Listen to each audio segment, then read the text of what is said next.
Greetings, modern wanderer. Welcome. You can think of me as an ancient voice, a dragon of old, speaking directly to you through this explainer. Today we're diving headfirst into a mythic journey. We're going down into the deepest, darkest corners of the modern mind. Think of this as a grim, dark fable of psychological collapse, a literal map of the shadows haunting our current era. Because the truth is, the tale of our societal unraveling, it's written right there, inside of you. So why does the world feel broken? You feel it, don't you? It's this strange malaise, a kind of spiritual famine that stalks our everyday modern existence. Look, despite all our modern comforts, the apps, the technological perfection, we're totally adrift. We're just wandering through our days without any sort of symbolic compass to point us true north. Which brings us to Act 1, the dismantling of the temple and the psychic vacuum. See, the old, crumbling temple of traditional myth, it's been completely swept away by cold modern efficiency. But in tearing it down, we left something absolutely crucial behind. And what we're stuck with now is the psychic vacuum. Basically, when our traditional myths vanish, this gaping abyss of human suffering just opens right up. Without those ancient frameworks to help us make sense of our pain, our purpose, our place in the universe, the self goes through this terrifying fragmentation. We're left spiritually famished, drifting in the dark. So how do we survive this terrifying darkness? Well, we end up splitting ourselves right down the middle. On one side, we construct what we call golden masks. These are those hyper-polished, perfected social personas we show the world. But right beneath that gleaming surface, that's where we hide the ugliest man. That's the repressed inner chaos, the deep shame, the completely unacknowledged suffering. The contrast between the two is just staggering.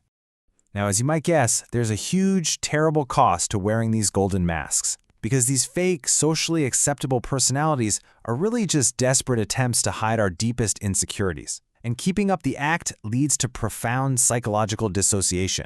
It literally severs our connection to our own archetypal roots. We become completely alienated from our own souls, and all that hidden internal discord, it doesn't just vanish. It's forced to seek out a dangerous external outlet.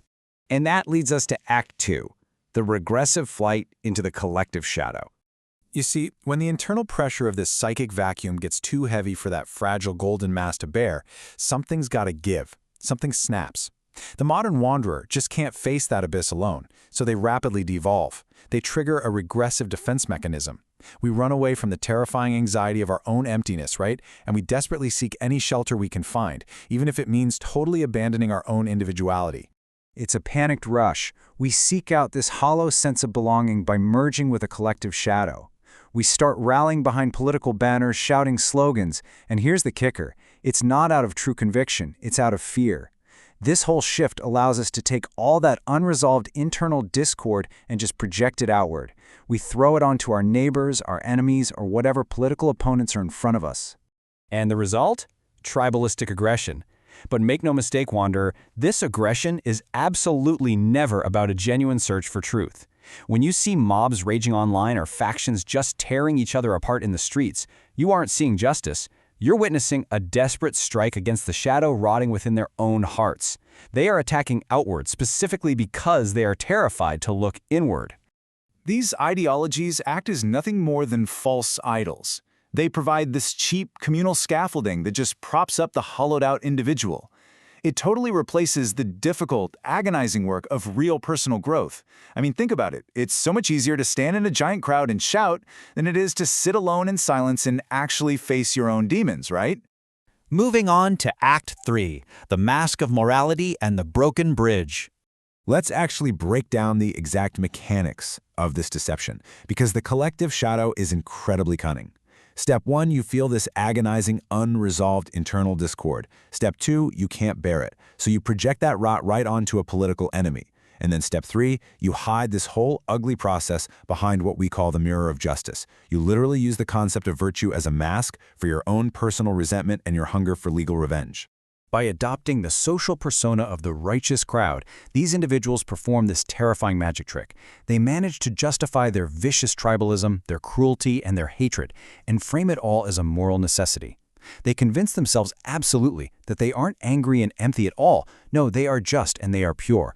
But beneath that shiny righteous mask is a massive tragedy.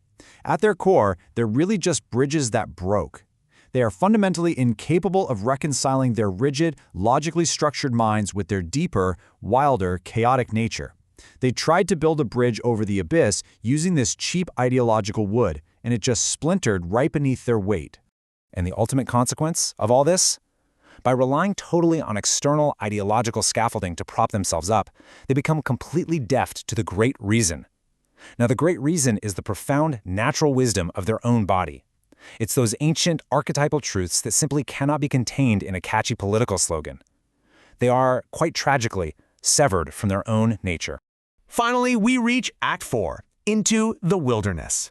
So this tragic sacrifice to the state has left the modern wanderer totally broken and hollowed out, even as we live in an era of absolute technological perfection. But listen to me, there is a way out of the void. You have to embark on an alchemical journey. You have to stop running. You need to step away from the noise of the crowd, wander into the wilderness of your own soul, confront the beast, and learn the real alchemy of transformation. To do this, you absolutely must confront the dragon of inner chaos. Yes, you must confront me. You have to face the ancient, terrifying power of your own shadow. You can't keep projecting it onto your political rivals.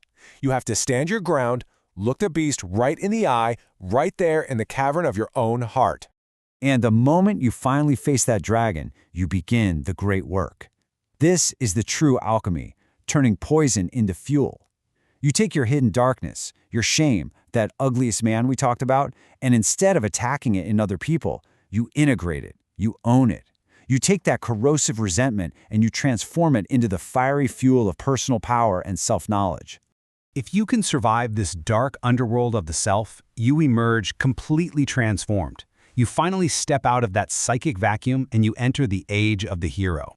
I want you to really hear the ultimate truth of this journey. Only by becoming the architects of their own meaning can individuals finally transcend collective shadows. You can't just sit around waiting for a new temple to be built for you. You can't rely on the false idols of the furious crowd. You have to build your own symbolic compass. You literally have to become the architect of your own soul.